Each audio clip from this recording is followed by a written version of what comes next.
தெஹ்ரானுடைய Phars news agency வெளியிட்டிருப்பதை நம்ம பார்க்க முடியும். அமெரிக்கா எங்களோடு பேச்சுவார்த்தைக்காக மன்றாடியது என்கிற ஒரு செய்தியை இன்றைக்கு ஈரானுடைய ஃபாரின் மினிஸ்டர் அப்பாஸ் அராக்சி சொல்லியிருப்பதை நம்ம பார்க்க முடியும். ஈரானுடைய புதிய வகையான ஏவுகணைகள் பறக்கும் போதே வழித்தடத்தை மாற்ற முடியுமான வகையில் தற்போது சீரமைக்கப்பட்டிருக்கின்றன. அன்பிற்கினிய சகோதர சகோதரிகளை நம் அனைவர் மீதும் ஏக இறைவனுடைய அமைதியும் கருணையும் உண்டாகட்டுமாக என்கிற உயரிய பிரார்த்தனைகளோடு மத்திய கிழக்கு எப்பொழுதுமே ஒரு சூடான கொதிநிலையில் இருப்பது நமக்கெல்லாம் தெரியும். தற்போதைய மத்திய கிழக்கினுடைய நிலை அமைதியும் இல்லை சண்டையும் இல்லை என்கிற ரீதியாக ஒரு முடிவு அற்ற ஒரு யுத்தமும் அற்ற ஒரு நிலையாக காணப்படுவதை நம்ம அத்தனை பேரும் உணர முடிகிறது. இப்படியான சூழல்ல சர்வதேச ரீதியாகவே மத்திய கிழக்கு தான் தற்போது பேசுபொருளாகவும் மாறி இருக்கிறது. ஏன்னா மத்திய கிழக்கில் இருக்கக்கூடிய அரபு நாடுகள் செல்வம் கொளிக்கக்கூடிய நாடுகள், அவற்றை வைத்துத்தான் மேற்குலக நாடுகள் தங்களுடைய பிசினஸையே பார்த்துக்கிட்டு இருந்தாங்க. இப்பொழுதும் எப்படியாவது மத்திய கிழக்கில் ஏதாவது ஒரு பேரை சொல்லி நாங்கள் உங்களை பாதுகாக்கிறோம், உங்களை காப்பாற்றுறோம்னு சொல்லி ஒரு பிசினஸை பண்ண முடியாதா என்பதுதான் அவர்களுடைய மிகப்பெரிய எதிர்பார்ப்பாக இருக்கிறது. இப்படியான சூழல்ல கொலம்பியாவில் நடத்தப்பட்ட ஜனாதிபதி தேர்தலில் கொலம்பியாவினுடைய அதிபராக செயல்பட்ட காஸ்ட்ரோ தோல்வி அடைந்திருக்கிறார். அவர் தோல்வியை ஏற்க மறுத்தாலும் அவர் தோல்வி அடைந்திருக்கிறார் என்கிற அறிவிப்பு வெளியாகி இருக்கிறது. புதிய அதிபர் பதவியை ஏற்றுக்கொண்டிருக்கிறார். அவர் புதிய அதிபராக பதவியை ஏற்றுக்கொண்ட ஒரு சில நாட்களுக்குள்ளாகவே சிரியாவினுடைய கோலான் குன்று பகுதிகளை இஸ்ரேல் ஆக்கிரமித்திருக்கிறது.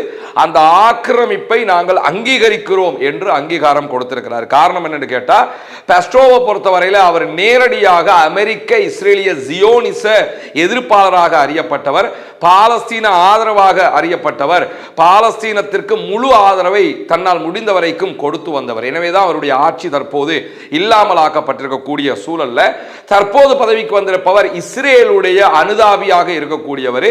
வந்ததுக்கு கைமாறாக உடனே அவர் செஞ்சிருக்கக்கூடிய வேலை என்னன்னு கேட்டா, சிரியாவினுடைய கோலான் குன்றுகளை இஸ்ரேல் ஆக்கிரமித்திருப்பதை நாங்கள் அங்கீகாரம் கொடுக்கிறோம் என்று அறிவித்திருக்கிறார்.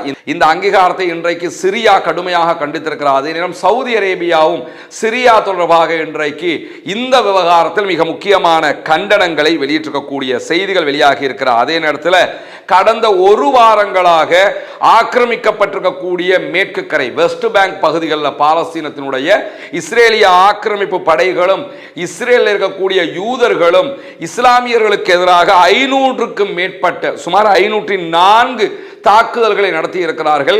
மக்களுடைய இடங்களை கைப்பற்றி இருக்கிறார்கள், வீடுகளை இடித்திருக்கிறார்கள், அபகரித்திருக்கிறார்கள் என்கிற செய்திகள் பதிவாகி இருப்பதாக இன்றைக்கு பாலஸ்தீனத்தினுடைய பிரதமராக செயல்படுகிற முகமது முஸ்தபா எச்சரிக்கை விடுத்திருக்கிறார். இப்படி அநியாயம் தொடர்ந்து வெஸ்ட் பேங்க்ல நடைபெறுகிறது என்கிற செய்திகள் வெளியாகி இருக்கக்கூடிய காட்சிகளையும் நம்ம பார்க்க. இந்த சூழலுக்கு மத்தியில் தான் நமக்கெல்லாம் தெரியும், சவுதி அரேபியாவுக்கும் யமன்ல இருக்கக்கூடிய ஹூதி படைப்பிரிவினருக்கும் இடையிலான சண்டைகள் உக்கிரமடைந்து கொண்டிருக்கிறது. சவுதி அரேபியா யமன்ல இருக்கக்கூடிய இன்னொரு சாராரை ஆதரித்துக் கொண்டிருக்கிறார்கள். அந்த ஆதரவையும் யமன்ல இருக்கக்கூடிய ஹூதிஸ் ஏற்றுக்கொள்ளவில்லை. எனவே சவுதியினுடைய ஆதரவு பெற்ற படைகளை நோக்கியும் தொடர்ந்து ஹூதிஸ் தாக்குதல்களை நடத்தி வருகிறார்கள். அந்த அடிப்படையில் இன்றைய நாள் பாபல் மந்தப் ஜலசந்தி பகுதிகளில் சவுதி அரேபியாவினுடைய அங்கீகாரம் பெற்ற சர்வதேச அங்கீகாரம் பெற்ற அரசாக அறியப்படுகிற யமனுடைய படைப்பிரிவுகளுடைய ஒரு கப்பல் மேல, ஒரு டேங்கர் மேல ஹூதிஸ் படைப்பிரிவுகள் தாக்குதல்களை நடத்தி இருக்கிறார்கள் என்கிற செய்திகள் வெளியாகி இருக்கு. இது ஒரு வர்த்தக கப்பலாக அறியப்படுகிறது. இந்த தாக்குதல் இதுவரைக்கும் 4 பேர் கொல்லப்பட்டிருக்கிறார்கள் என்று சொல்லி யமனுடைய சர்வதேச அங்கீகாரம் பெற்ற அரசாங்கம் அறிவித்திருக்கிறார். அதே நேரம் தாக்குதலுக்குள்ளான கப்பல்ல மேலும் 2 பேர் படுகாயம் அடைந்திருக்கிறார்கள், 4 பேருக்கு சாதாரண காயங்கள் ஏற்பட்டிருக்கிறது என்கிற செய்திகளும் வெளியாகி இருக்கிறது. பிரிட்டிஷினுடைய கடல்சார் பாதுகாப்பு நிறுவனம் இது தொடர்பான மேலதிக செய்திகளையும் வெளியிட்டிருப்பதை நம்ம பார்க்க முடியும். இந்த தாக்குதலுக்கு பாலிஸ்டிக் ஏவுகணைகள் பயன்படுத்தப்பட்டிருக்கிற அதே நேரத்தில் இந்த கப்பலுக்கு தாக்குதல் ஏற்பட்டதோட அந்த கப்பலை பாதுகாப்பதற்காக சவுதியினுடைய அங்கீகாரம் பெற்ற படைகள், யமனுடைய படைகள் அந்த இடத்துக்கு போன நேரத்தில் அவர்கள் மீதும் இன்றைக்கு தாக்குதல்களை நடத்தி இருக்கிறது ஹூதிஸினுடைய படைப்பிரிவு என்கிற செய்திகளும் மேலதிகமாக வெளியாகி இருக்கிறது. எனவே தொடர்ந்து ஹவுதீஸ் செங்கடல் பகுதிகளில் சவுதியினுடைய எந்த கப்பல்களோ சவுதியினுடைய ஆதரவு பெற்றவர்களுடைய கப்பல்களோ பயணிப்பதற்கு அனுமதிக்க முடியாது என்பதில் மிக தெளிவாக இருக்கிறார்கள் என்பதை நம்ம பார்க்க முடிகிற அதே நேரத்தில் இன்றைக்கு வெளியாக இருக்கக்கூடிய மேலதிகமான இன்னும் ஒரு முக்கியமான செய்தி என்னன்னு கேட்டா, ஈராக்கினுடைய வடக்கு பகுதிகளில் இருக்கக்கூடிய குர்திஷ்களுடைய ஒரு முக்கியமான எதிர்க்கட்சிகள் சார்ந்த கட்சி தலைமையகத்தின் மீது ஈரான் இன்றைக்கு ஏவுகணை தாக்குதலை நடத்தி இருக்கிறது என்கிற செய்திகள் வெளியாகி இருக்கிறது. ஈராக்கினுடைய குர்திஷ்களை பொறுத்தவரையில் பகுதி அளவு தன்னாட்சி பிராந்தியமாக அவர்கள் அதை அறிவித்திருக்கிறார்கள். அங்கு அவர்களுடைய ஆட்சி நிலவுகிறது. ஆனால் சென்ட்ரல் கவர்மெண்டாக ஈராக்கினுடைய கவர்மெண்ட் அவங்க ஏற்றுக்கிறவாங்க. குர்துகள் தங்களுக்கு என்றொரு இராணுவத்தை படை பலத்தை வைத்திருக்கிறார்கள். அதே நேரத்தில் துருக்கி அவர்களுக்கு முழுமையான ஆதரவை கொடுக்கிறது. குர்துகள் தங்களுடைய பிரதமர் என்றும் ஒருவரை வைத்துக் கொண்டிருக்கிறார்கள். இப்படியான சூழல்ல தான் குர்துகளுடைய பிராந்தியத்தில் அமைந்திருக்கக்கூடிய கோமாலா என்கிற ஒரு கட்சியினுடைய தலைமையகத்தின் மீது இந்த ஏவுகணை தாக்குதல்கள் நடைபெற்றிருக்கிறது என்று அந்த கட்சியினுடைய ஜெனரல் செக்ரட்டரி விடுத்திருக்கக்கூடிய செய்திகளில் சொல்லியிருப்பது மட்டுமல்லாமல் மதிய நேரத்தில் இந்த தாக்குதல் நடத்தப்பட்டதாகவும் இந்த தாக்குதல் முன்கூட்டியே தெரிவிக்கப்பட்ட காரணத்தினால அந்த தாக்குதலின் போது அங்கு யாருமே இருக்கவில்லை என்று சொல்லியும் கட்சி தலைமையகம் தான் முழுவதுமாக தாக்குதலுக்கு உள்ளாகி இருக்கிறது என்கிற செய்திகளும் இன்றைக்கு வெளியாகி இருக்கிறது. இஸ்ரேலுக்கும் அமெரிக்காவுக்கும் இடையிலான யுத்தம் ஆரம்பித்ததிலிருந்து குர்துகளுடைய பகுதிகள் மேல பல தடவை தாக்குதல்களை நடத்தி இருக்கிறது ஈரானுடைய IRGC படைப்பிரிவு. கிட்டத்தட்ட 102 தடவைகள் ஏவுகணை தாக்குதல்களையே நடத்தி இருக்கிறார்கள் குர்துகளுடைய படைகள் மீது என்கிற செய்திகளும் வெளியாகி இருக்கிறது. குர்துகளை பொறுத்தவரை ஏற்கனவே நம்ம சொன்ன மாதிரி துருக்கியினுடைய ஆதரவு பெற்றவர்கள் சன்னி கொள்கை சார்ந்த பிரிவினராக அவர்கள் இருக்கிறார்கள். எனவே அந்த கொள்கை சார்ந்த முரண்பாடுகளை தாண்டிய குர்துகளுக்கும் அமெரிக்காவுக்கும் இடையிலான தொடர்பும் ஈரான் அவர்களை தாக்குவதற்கான மிக முக்கியமான காரணங்களில் ஒன்றாக பார்க்கப்படுகிற நேரத்தில் தான் இன்றைக்கு திடீரென இந்த தாக்குதல்களை ஈரான் நடத்தி இருக்கிறது என்கிற செய்திகள் வெளியாகி இருப்பதை நம்ம பார்க்க முடியும். இப்படியான சூழல்ல தான் பாகிஸ்தானுடைய உள்துறை அமைச்சர் இன்றைய நாள் தெஹ்ரான் வந்தடைந்திருக்கிறார் என்கிற செய்திகளை தெஹ்ரானுடைய ஃபார்ஸ் நியூஸ் ஏஜென்சி வெளியிட்டிருப்பதை நம்ம பார்க்க முடியும். அமெரிக்காவுக்கும் ஈரானுக்கும் இடையிலான மிக முக்கியமான மத்தியஸ்தராக கத்தரும் பாகிஸ்தானும் செயல்பட்டு வரக்கூடிய நேரத்தில் தான் பாகிஸ்தானுடைய உள்துறை அமைச்சர் மொஹ்சின் ரசான் நக்வி இன்றைய நாள் ஈரானுடைய அதிகாரிகளை சந்தித்து பேச்சுவார்த்தை நடத்துவதற்காக ஈரானுக்கு போயிருக்கிறார். மேலதிகமான செய்திகள் வெளியாகிற போது அவற்றையும் நாம் உங்களோடு பகிர்ந்து கொள்ள தயாராக இருக்கிற அதே நேரத்தில் அமெரிக்கா எங்களோடு பேச்சுவார்த்தைக்காக மன்றாடியது என்கிற ஒரு செய்தியை இன்றைக்கு ஈரானுடைய ஃபாரின் மினிஸ்டர் அப்பாஸ் அராக்சி சொல்லியிருப்பதை நம்ம பார்க்க முடியும். ஏற்கனவே பல தடவைகள் அமெரிக்க அதிபர் டொனால்ட் ட்ரம்ப் ஈரான் எங்களிடத்தில் கெஞ்சுகிறது, ஒரு ஒப்பந்தத்திற்கு மன்றாடுகிறது, அப்படி காலில் விழாத குறையாக கத்திக்கிட்டு இருக்கிறாங்க என்கிற தகவல்களை எல்லாம் பலமுறை சொல்லி வந்தது நமக்கெல்லாம் தெரியும். ஆனால் இன்றைக்கு அப்பாஸ் அராக்சி விடுத்திருக்கக்கூடிய ஒரு பேட்டியில் பேசுகிற நேரத்தில் என்ன சொல்றாருன்னு கேட்டால், யுத்தத்தினுடைய ஆரம்பத்தில் அமெரிக்க அதிபர் டொனால்ட் ட்ரம்ப் ஈரானிடமிருந்து நிபந்தனையற்ற சரணடைதலை நாங்கள் எதிர்பார்க்கிறோம் என்று சொல்லியிருந்தார். ஈரான் எங்ககிட்ட அப்படியே சரணடைஞ்சிடணும் என்று சொல்லித்தான் நாங்கள் விரும்புகிறோம்னு பல தடவை அவரை ட்வீட் போட்டு வந்ததையெல்லாம் நீங்கள் பார்த்துருப்பீங்க. ஆனால் அவங்க எங்கள்கிட்ட இருந்து நாங்கள் சரணடையணும் என்று விரும்பினாலும் யுத்தம் ஆரம்பித்து 20 நாட்கள்லேயே எதிரிகள் எங்களிடம் பேச்சுவார்த்தைக்காக மன்றாட ஆரம்பித்து விட்டார்கள். இன்று வரைக்கும் சமாதானமாக இதை முடிச்சுக்கிறோம், ஒரு பேச்சுவார்த்தைக்கு வாங்கன்னு கெஞ்சிக்கிட்டு இருக்கிறாங்களே தவிர எங்களுக்கு கெஞ்ச வேண்டிய தேவையே கிடையாது என்று சொல்லி அப்பாஸ் அராக்சி இன்றைக்கு விடுத்திருக்கக்கூடிய செய்திகளில் சொல்லி இருக்கிறது மட்டுமல்லாமல் மேலதிகமாக இன்றைக்கு வெளியாக இருக்கக்கூடிய ஒரு செய்தி தான் அமெரிக்க அதிபர் டொனால்ட் ட்ரம்ப் இன்றைக்கு விடுத்திருக்கக்கூடிய செய்திகளில் ஈரான் எங்களுக்கு நஷ்டஈடு தர வேண்டும் என்று சொல்லி இருக்கிறார். ஆல்ரெடி ஈரான் நஷ்டஈடு கேட்டுக்கிட்டு இருக்கிறாங்க. எங்கள் நாட்டுக்குள்ள வந்து தேவையில்லாத ஒரு சண்டையை உண்டாக்கி யுத்தம் பண்ணி பல பேரை கொன்று பல இடங்களை அழிச்சதுக்காக எங்களுக்கு நீங்கள் நஷ்டஈடு தரணுங்கிறது ஒப்பந்தத்திலேயே அவங்க கொண்டு வந்துட்டாங்க. இப்போ அமெரிக்க அதிபர் டொனால்ட் ட்ரம்ப் புதுசாக வந்து உட்கார்ந்துக்கிட்டு என்ன சொல்றாருன்னு கேட்டால், அமெரிக்காவினுடைய படைகளை கொன்றதற்காக ஈரான் தான் எங்களுக்கு நஷ்டஈடு தரணும் அப்படிங்கிறாரு. அது எப்படி என்கிற கேள்வி வருமா இல்லையா? ஏன்னா சண்டைக்கு போனது நீங்க, அழிக்க போனது நீங்க, ஈரானை மொத்தமாக கைப்பற்ற போறோம்ட்டு போனது நீங்க. மொத்த தோல்வியை அடைந்து விட்டு வெக்கங்கட்டத்தனமாக தற்போது ஈரான் எங்களுக்கு பணம் கட்ட வேண்டும் என்று சொல்லுகிறார். இதெல்லாம் அவருடைய படம் காட்டுகிற பேச்சுக்களை தவிர அவருடைய பேச்சை இப்போ எவனுமே கணக்கெடுக்காத ஒரு நிலையாகவும் இந்த நிலைகள் தோற்றம் பெற்றிருக்கு. ஏன்னா ஈரானை பொறுத்தவரையில் அமெரிக்காவினுடைய தேர்தல் நடைபெற இருப்பது ஈரானுக்கு மிகப்பெரிய வலுவான ஒரு சக்தியாக மாறி இருக்கிறது. அதனால தான் ஹொர்முஸை மூடி வச்சுக்கிட்டு நாங்கள் சொல்றதை கேளுங்க கேளுண்டுகிட்டு இருக்கிறாங்க. தேர்தலில் எது நடந்தாலும் ஈரானுக்கு அது சாதகமாக மாறிவிடும். அமெரிக்க அதிபர் ஜெயிச்சாலும் தோற்றாலும், ஜெயிக்கணுமாக இருந்தால் ஈரானோட அவர் ஒரு ஒப்பந்தத்துக்கு வரணும்.